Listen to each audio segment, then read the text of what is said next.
पीडीएमएम गठबंधन के प्रमुख संजय गुज्जर ने किसान नेता राकेश टिकैत के उस बयान पर नाराज़गी जताई है जो उन्होंने एमआईएम के चीफ और लोकसभा सांसद असदुद्दीन ओवैसी के बारे में दिया है।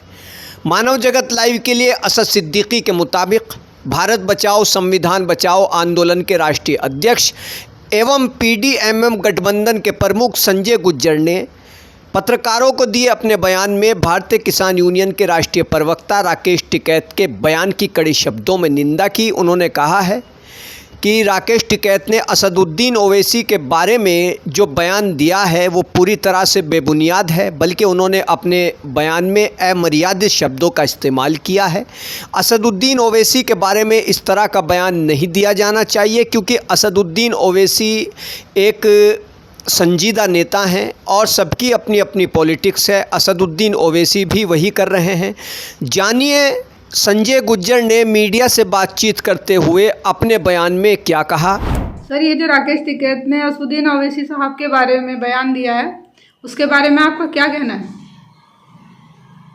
राकेश टिकैत के विषय में मैं बता देना चाहता हूं कि राकेश टिकैत किसान यूनियन के मात्र एक प्रवक्ता हैं और इनके जो परिवारवादी राजनीति है उसमें ये चाहते हैं कि किसी दूसरे लोगों को यहाँ अवसर प्रदान ना हो राजनीति करने के। किसान राजनीति हो या वोट की राजनीति हो, पश्चिमी उत्तर प्रदेश का जो राजनीति का माहौल है वो सब इन लोगों के इर्द गिर्द घूमता है, भले भाई जयंत हो या राकेश हो। दूसरा, असदुद्दीन ओवैसी साहब पर जो इन्होंने बयान दिया है ये घटिया मानसिकता है।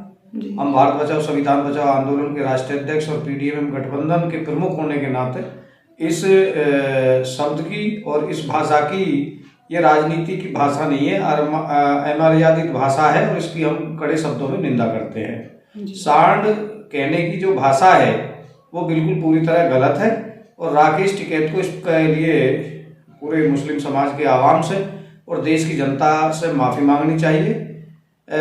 बीजेपी की मदद करने का जहां तक सवाल है, लोकतंत्र में जो इलेक्शन कमीशन में पार्टियां रजिस्टर्ड होती हैं वह अपने अधिकार के लिए चुनाव लड़ती हैं। असदुद्दीन ओवैसी जी अगर कहीं चुनाव लड़ रहे हैं तो उनका भी एक अधिकार है, वो भी अपने समाज या देश के वंचित उपेक्षित लोगों के लिए या सत्ता और सत्ता के साधनों में हिस्सेदारी के लिए चुनाव लड़ाते हैं। तो इसमें कोई किसी का एजेंट नहीं होता, ये गैर राजनीतिक लोगों की विचारधारा है। जिन राजनीतिक दलों का गठन हुआ है और अब से पूर्व में जिन राजनीतिक दलों का राजनीति में उदय हुआ है वो भी कभी चुनाव लड़े थे, चुनाव में गए, फिर चुनाव में आगे बढ़े, फिर उसके बाद में उन लोगों ने इलेक्शन जीते हैं, इलेक्शन जीतने के बाद में फिर वो सरकारों में शामिल हुए हैं।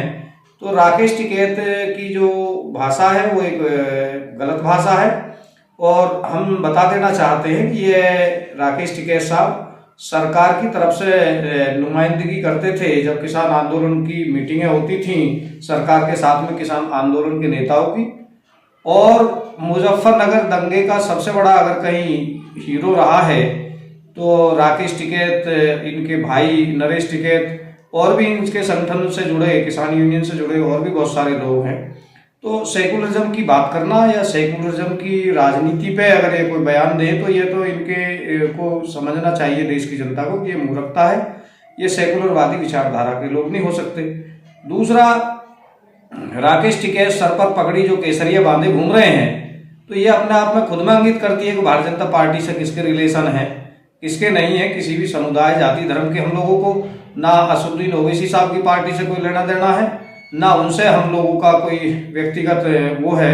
लेकिन लोकतंत्र में इस प्रकार की भाषाओं का इस्तेमाल किसी भी राजनीतिक पार्टी, किसी भी धर्म या किसी भी समुदाय या किसी भी फिरके के लिए नहीं बोला जाता है।